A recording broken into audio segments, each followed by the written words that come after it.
2019 کی شروعات میں کراچی کے لینڈ مافیا کی غیر قانونی کارروائیوں پر روک لگانے کا ایک سنہرا موقع ہاتھ آیا تھا۔ 21 مارچ کو سپریم کورٹ نے بحریہ ٹاؤن کراچی کو حکم دیا کہ غیر قانونی قبضوں کے ذریعے حاصل کی گئی زمینوں کے عوض 460 ارب روپے بطور جرمانہ ادا کرے۔ یہ رقم اس وقت کے نرخوں کے مطابق 3 ارب امریکی ڈالر کے برابر بنتی تھی۔ ملک کے کئی شہروں میں متعدد پروجیکٹس رکھنے والے بحریہ ٹاؤن کی مشکوک سرگرمیاں تو سب پر واضح ہیں، لیکن اس کمپنی کا کارروائی ڈالنے کا طریقہ کیا ہے، اس پر زیادہ ریسرچ نہیں کی گئی۔ یہ بات تو طے ہے کہ اس ملک میں اپنے جرائم کی سزا سے بچنے کے لیے اشرافیہ کے طاقتور ترین حصوں میں سے کچھ کو شریک جرم بنا لینا ایک انتہائی آزمودہ نسخہ ہے، اور بحریہ ٹاؤن کے مالک ملک ریاض اس فن میں ید طولہ رکھتے ہیں۔ بحریہ ٹاؤن کراچی جنوبی ایشیا کا سب سے بڑا ہاؤسنگ پروجیکٹ سمجھا جاتا ہے۔ یہ شہر کے مضافات میں ضلع ملیر میں واقع ہے، اور اس پروجیکٹ کی بنیاد ہی یہاں کے مکینوں سے زبردستی خالی کروائی گئی زمینوں پر رکھی گئی ہے۔ دہائیوں سے زمین پر آباد مکینوں کو پیپلز پارٹی کی لوکل قیادت اور راؤ انوار کی پولیس کی مدد سے اپنی زمینیں اونے پونے داموں بیچ کر یہاں سے نقل مکانی پر مجبور کیا گیا،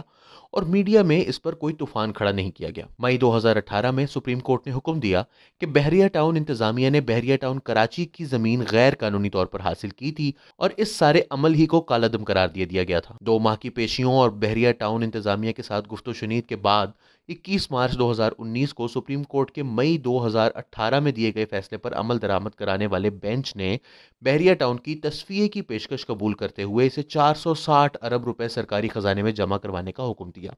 بحریہ ٹاؤن میں سرمایہ کاری کرنے والے دیگر افراد کے مفادات کے تحفظ کی خاطر ججز نے بحریہ ٹاؤن کو 16,986 ایکڑوں پر محیط علاقے پر تعمیراتی کام جاری رکھنے کی اجازت دی۔ فیصلے میں یہ بھی لکھا گیا کہ حکومت سندھ کی کوئی اور زمین بحریہ ٹاؤن کی ملکیت یا قبضے میں نہیں رہے گی۔ نیب ذرائع کے مطابق بحریہ ٹاؤن کی کراچی میں زمینوں کی مبینہ لین دین پر تحقیقات جاری تھیں، اور ریفرنس فائل ہونے ہی والا تھا جس میں 34 افراد کے نام شامل تھے کہ 21 مارچ کے اس فیصلے نے ان تمام تحقیقات کو رکوا دیا۔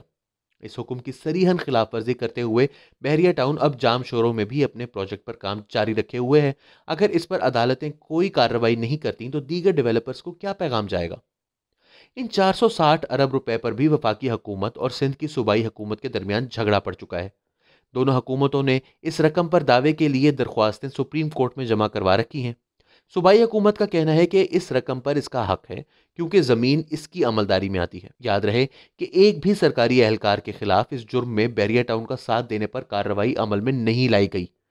سندھ حکومت کو یہ رقم فراہم کرنا، وہ بھی بغیر کسی نگرانی کے، بلی کو دودھ کی رکھوالی پر بٹھانے کے مترادف ہے۔ تاہم بحریہ ٹاؤن کے معاملے میں تحریک انصاف حکومت کا کردار بھی شک و شبہ سے بالاتر نہیں۔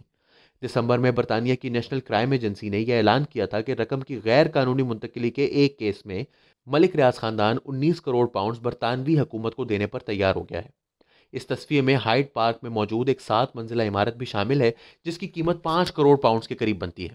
اپنی بین الاقوامی ذمہ داریوں کے احترام میں ایجنسی نے اعلان کیا تھا کہ یہ رقم جو مبینہ طور پر پاکستان میں رشوت اور کرپشن کے ذریعے حاصل کی گئی ہے، ریاست پاکستان کو واپس کی جائے گی۔ لیکن حکومت جو کہ اکثر اپنے مخالفین پر اربوں روپے غیر قانونی طور پر بیرون ملک منتقل کرنے کا الزام لگاتے ہوئے منہ سے جھاگ نکالتی پائی جاتی ہے، اس معاملے پر بالکل چپ کا روزہ رکھے ہوئے ہے۔